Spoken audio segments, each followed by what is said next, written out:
बाबर आजम ने टीम के नंबर 1 बनने पर खास मुबारकबाद किसे दी, अहम बयान सामने आ गया। पाकिस्तान टीम के कप्तान बाबर आजम का कहना है कि मेरे लिए एजाज की बात है कि मैं नंबर 1 बनने वाली टीम का कप्तान हूं। पूरे पाकिस्तान को नंबर 1 पोजीशन हासिल करने पर मुबारकबाद देता हूं। प्लेयर्स को खास मुबारकबाद कि जिनकी वजह से हम नंबर 1 बने। नंबर 1 रैंकिंग पर आने का क्रेडिट तमाम खिलाड़ियों को जाता है। तमाम खिलाड़ियों ने अपने रोल को अच्छी तरह अदा किया।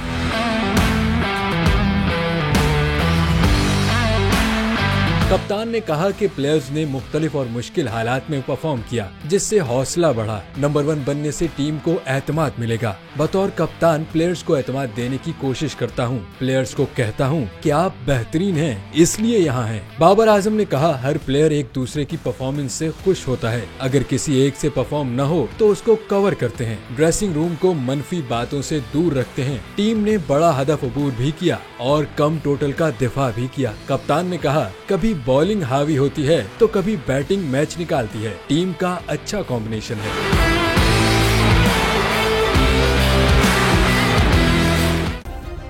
सब्सक्राइब करें और बेल दबाएं ताकि कोई खबर रह न जाए।